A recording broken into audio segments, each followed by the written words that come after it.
This is Down2Talk. Service Edition.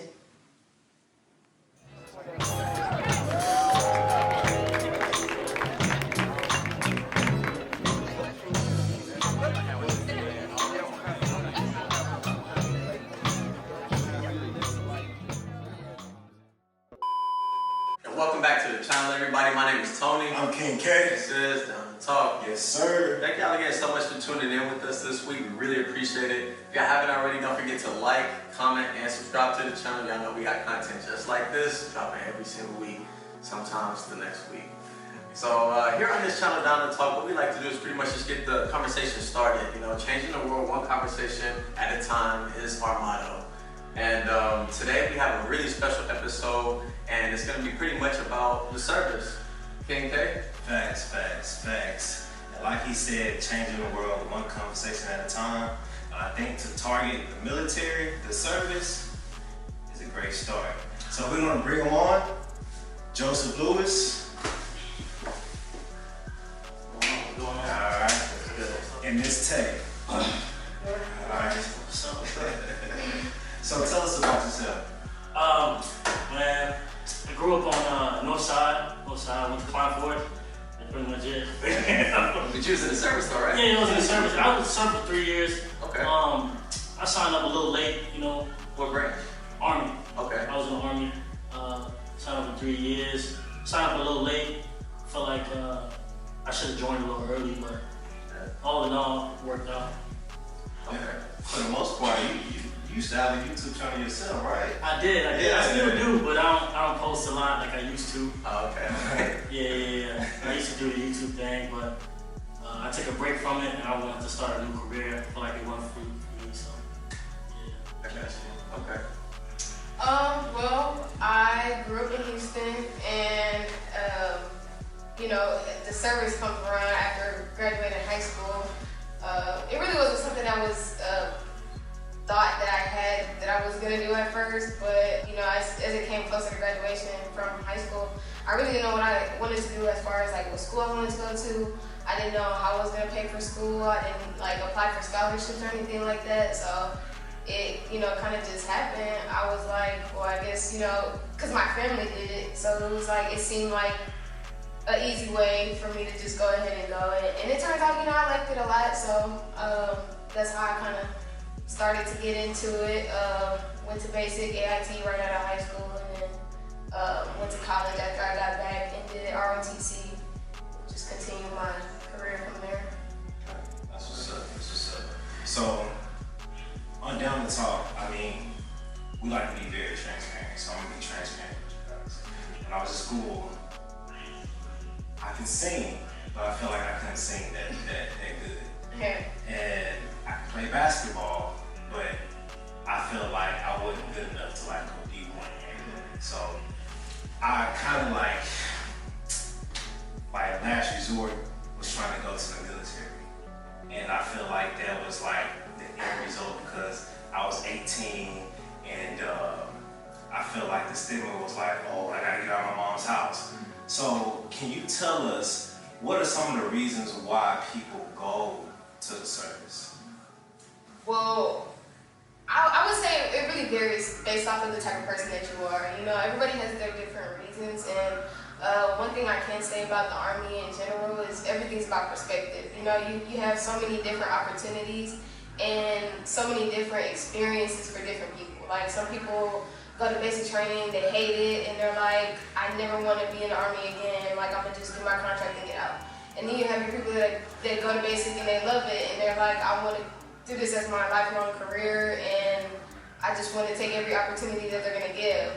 So, I mean, it varies based off of the type of person that you are, but you know, I would say like some of the general reasons people would do it is like, they see it and they're like, I want to stay fit, or they see it as like you said, scapegoat, you know, it's to get out of the house, or they see it like, you know, this is gonna be a career for me that I'm gonna get a paycheck regardless. So, you know, you're gonna be able to get paid if anything happens like COVID did. You know, people in the military, they're still getting paid on the 1st and the 15th, regardless of, you know, they're going to work or not. So I think those are some of like the basic reasons that people go, but you know, overall it varies. Yeah, I agree with everything she's saying. Like, it's so like, you know what I mean? Like, a lot of people join the military to like, it's like she said, a bunch of different reasons. You know, like they have nothing else. They have nothing. They don't see anything else like that they could do with their future. You know, like I don't like school. Like somebody like me. Like I went to college for like a year. You know what I'm saying? And it just wasn't for me. You know what I mean? And like working dead end jobs and stuff like that. Like I didn't see no career path where I can be successful. Right. So I decided that the military could put me in that path, which it did. So I decided to join. That's what I think about it. Okay, all right. And I guess going one step further, let's say you're already in, right? And you know, from my experience, both of y'all had been in already. So, what was life like on base whenever y'all were active? So, that's a good question. so it was very structural, I would say. It was the same thing every day. You know, you get up at 5 o'clock, 5:30, depending on, you know, where you gotta go or how far you're gonna be. You gotta go do PT, you gotta work out in the morning. No matter the weather, they don't care. You know, they don't care what the weather is, you're working out regardless. And then you go eat breakfast or whatever, and you come back, you work until they say you can get off, because that's just how they do. That's how it is until the job's done. Right. Depending on your job or what MOS, so to speak, in military terms, you how soon you get off, or how late you stay, or how hard your job is. But for the most part, it's very structured. Same thing every day. My experience is a little bit different just because personally I went to basic NAIT, and that was like for the National Guard, which isn't necessarily stay on base. You know, you go 1 week out of the month. And I was just doing that, and the unit that I was with didn't necessarily have barracks or anything, so whenever I would go, I would just stay like either outside if we were going to the field, or just like in the car, because it wasn't really anywhere like housing. That was like my experience for it, but overall, I do think that when you're on base, like anytime I was in a training environment and I was on a base for an extended period of time, it was very structured. You know, they tell you what to do, you're told what to wear, when to wear it, where to be, everything is just told to you, so it's very structured. I think it's like its own little city, you know? Like you literally have everything that you need on base, so it's like, you really don't have to go anywhere, but you know, you want to get out and you want to experience, you know, life outside of that, because that can get kind of like just repetitive, seeing the same stuff every day. So I don't want to be disrespectful to the service, and if you guys can't answer this question, that's fine.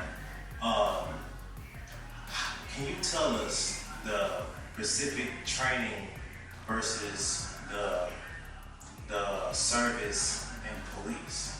Like, how would the service would have handled that Buffalo issue? Like, if you guys can't answer it, that's fine, because I know it's confidential sometimes. But can you tell us the difference between the police academy and the service? From my knowledge, the police academy, their training is very similar as far as to get into the academy. So basic training, it's kind of you take a PT test, and they want to see what your push-up, sit-up, and your run time is. And it's kind of the same thing with police academy. They do a few different exercises where they time you or see how many repetitions that you can do. But as far as how they react, I think that, in my opinion, the police is more so for the community. So they're internal to the United States, and the Army takes care of foreign affairs or anything that's outside of the United States. I think it's never okay for the Army to basically be attacking their own people. So, for them to put the Army in a position where we're standing guard against our own people, it kind of sets a bad tone, because it's we're supposed to be protecting our people. So we should be doing that stuff in regards to foreign affairs, like I said. So going to Iraq or going to Afghanistan and going to these other places and setting the tone there versus setting the tone here in the United States. That's how I feel the police should do that. They should take care of the community and within. Okay.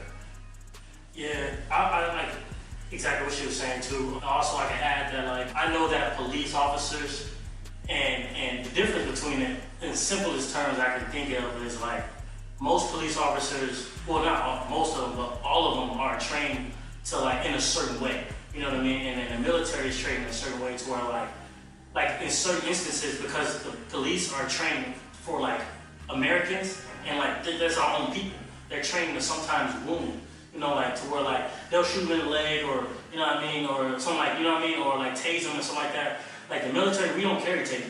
You know what I'm saying? We're trained to kill pretty much. Well, at least me, 'cause I was combat arms, and like we was trained to shoot for the head or stomach, or you know what I mean. That was just us, you know.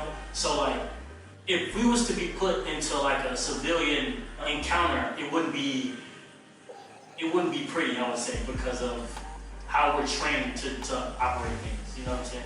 It's kind of like an instant kill. Yeah,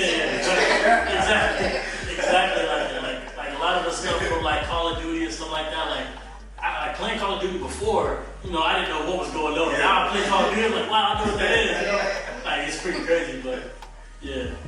Okay, so like you were saying, you know, life is different. Like y'all have a different type of community in like inside the base, and you know the training is real extensive. Y'all have a lot going on as far as, you know, the stuff that they need y'all to know ahead of time. So with that being said, was there ever a time where y'all were scared for your life and, you know, you didn't know like what the outcome was gonna be? Yes. Hey. I see your face.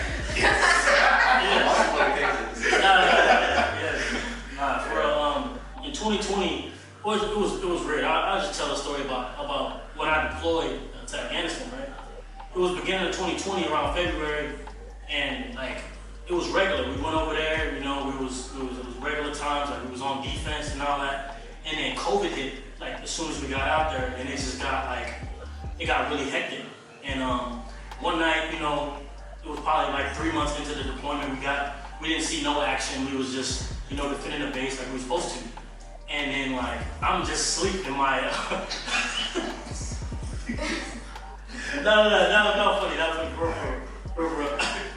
I was sleeping in my tent, or whatever it was called. It was like a container that we slept in. All I hear is the sirens go off, you know, like, and I thought it was most of the time a drill, because that's what times it supposedly is, you know, it's just a drill. And then like all I heard was just boom, boom, boom, like probably about 3 or 4 rockets hit like real close, and then like people banging on the door telling us to get to the bunker, everybody yelling, screaming, running. Like I'm in my boxers, like I'm literally running out the container in my boxers to the, you know what I'm saying? But that's what you do, you know, you want to survive. You don't got time to put on your clothes and battle gear. Nothing like that. All I had was my vest on, and I was in boxers with my rifle in the bunker, just in case somebody was trying to attack. But that probably was the scariest moment. Even though, like, you know, we had multiple encounters, but that one right there, that was tough. Yeah, that sounds tough, you know what I mean? That sounds tough. That's deep. My response isn't as deep as that. Personally, I haven't experienced anything like that where I was just scared for my life. I know it's real though. You know, I know it happens. Like he said, you know, it can happen while you're on deployment or anytime really. But personally, I haven't really been ever just scared for my life. I haven't been in that environment. I never deployed, and I've never been put out on the line where it's like I have to fear for myself. I've always kind of just been in like training environments or in an environment where I was quote unquote safe, you know. Well, what about the training environments? You know, was there ever like an extreme time where you felt like in training that, you know, it was a lot tougher than what you expected it was going to be? I think that physically, no. Mentally, it can be kind of, you know, restraining on yourself. Like it's just like a mental thing. You gotta keep telling yourself like, just keep going, just keep going. You know, you're training and the pain is gonna go away. Like whatever pain you're going through. Me personally, the pain that I would say I experienced would be like being away from family, or like, you know, just not having to any friends with you. Like you meet a lot of people along the way, like don't get me wrong, but you know, going in, it's like you don't know anybody, so you have to put yourself out there and get to know everybody. You have to know your team, you have to know your squad, like all of that stuff. But going in is like, you know, it's a whole bunch of new faces, and you're pushing yourself to the limits constantly. So it's like these people that never seen you before are seeing you at your lowest, basically. And you know, it can be kind of like, dang, like it's eye opening, but it's not really like I was scared for myself. I was kind of just like nervous, I guess, to go into that environment, but not necessarily scared, just nervous. Nothing life-threatening? Yeah, nothing to the point where I was like, I think I'm gonna die, or I could die, possibly, you know? But even so, when you're signing up, you have that possibility in your head, like, right. I can get recruited to go to right. the front line. Like, that ever crossed your mind like that? Yeah, I mean, it was a point where I was actually supposed to deploy, but the deployment that I was going on was supposed to be like to Dubai, and everybody kept telling me like, yeah, that's supposed to be fun, like, you know, that's probably the best deployment, and I never know, you said like places like that, you would think you're going like, right, like, you know, somewhere nice, but you're gonna be on the outskirts where nobody lives, right, and, you know what I mean, just in the desert or something like that. So yeah, that's how it goes. I mean, but the deployment thing, like, I was kind of excited, and I think that was more so just like, I had just got in, and I was like, you know, I wasn't really doing anything like on the civilian side at the time, because like I said, I was guard, so it was like, the only thing I was worried about was school, and I was like, man, this would be fun, like, you know, go on deployment, have some, you know, money saved up, but I wasn't like scared. It never like really hit me. I don't think I had enough time for it to hit me, because like a week later, they were like, oh, we're not going anymore. And so, you know, that's how fast it can change. Like, you know, they tell you, do one thing, you have to learn how to adjust, like, all the time. They're just telling you, like, go do this, actually, no, we're gonna do this. Actually, it's gonna go like this. And you just gotta go with it, because you can't really say anything. Like, you know, like you said, you signed a dotted line. Yeah. Well, man, that pretty much wraps up the interview. King K. Man, I enjoyed you guys, man. Thank you for your service. And stories. Y'all, that gives us some great insight as to you know, what, if anybody wants to go into the service, what they can expect, and for the people that have been in, you know, just a confirmation that, you know, it's a dangerous life. But we, you know, again, thank y'all for coming out and sharing y'all's testimony. Did y'all have any words of inspiration and encouragement? Actually, I did. I think if anybody wants to join the service, I would never knock it. Like, I think service is like a perfect tool for somebody that doesn't know what they want to do. Even if like they're getting out of high school, or you know what I mean, like they're working dead-end jobs like I was. Like, look into it at least, do some research, and like that could really change your life. Benefits like as of right now, like I'm out and like I'm still getting paid. Like I could literally not work for years and live. You know what I'm saying? Like they'll pay for you. You know, so it's worth it if you think about it. That's what I was saying. Yeah, I had some stuff too. Just to go along with what he said, like, you know, if that's something that you're thinking about, like, definitely do some research. Ask some people that's in already, like, you know, recruiters are very good tools, but I don't think that they all, you know, disclose every single thing, and sometimes you're just a number to them. And, you know, that might be the case while you're actually in the Army too, but, you know, talk to people that actually have your best interest at heart, because there are some people out there. There are some really good leaders. You meet some really good people from around the world. And I think that decision, like he said, is going to help you out in the long run. So just be mindful of everything that could happen to you opportunity-wise while you're in and when you get out. Because you never know who you'll meet. You might meet a billionaire while you're in the Army, and they could just be going for some kind of structural reason or whatever the case may be. But it's a lot of good connections once you get out. You know a lot of different people from all over the world. And just to go off of everything I just said, like, just keep going. Like, if people are telling you, like, I don't think you can do it, like, you don't even seem like the type, like, just do it, because everybody's experience is different. It's all about perspective. You might love it, you might hate it, but you never know until you do it. Okay. All right, y'all. Well, again, we really appreciate it. Thank y'all again so much for tuning in. Catch us next week or the week after. This is Down to Talk. You got a mind, but even that could change. You could flip the gray matter like some batter in your brain. That's why I say, fake it till you make it A. And if you play that game, then you just might make a change. Rearrange all the bad to okay. Take the worst I say and turn them to a